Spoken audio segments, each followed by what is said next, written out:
কিছুদিন আগে দেখেছিলেন হাবড়াতে একটা বয়স্ক মহিলাকে মারা হয়েছিল বিনা দোষে, বাচ্চা চুরি অপরাধে মারা হয়েছিল। সেও আগেও বাচ্চা চুরি করেনি, ওনার মেয়ের সন্তান, সে তার মেয়ের বাড়িতে যাচ্ছিল। এমনই একটা ঘটনা ঘটেছে, ট্রেনের ভেতরে একটা মাকে, একটা বাচ্চা শিশু রয়েছে, তাকে চোর সন্দেহ মারা হয়েছে। বলছে আমি ওনার টাকা নিয়েছে।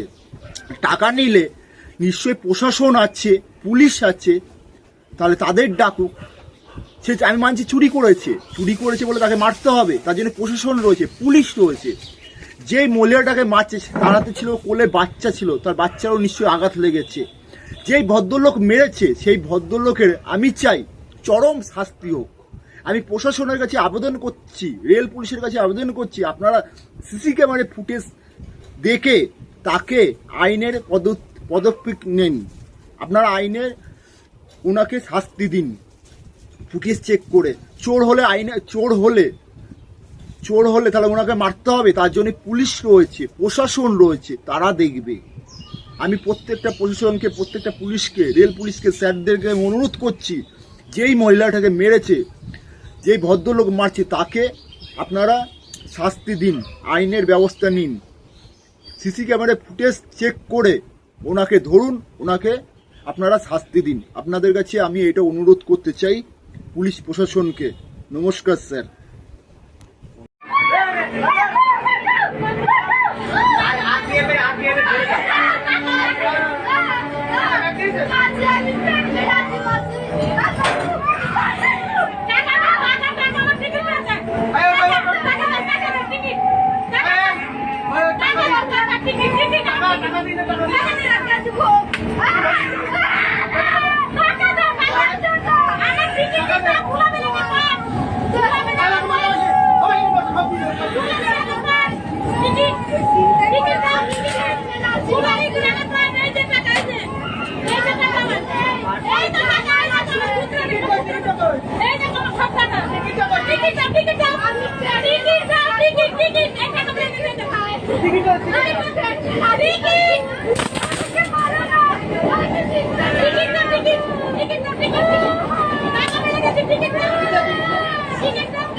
না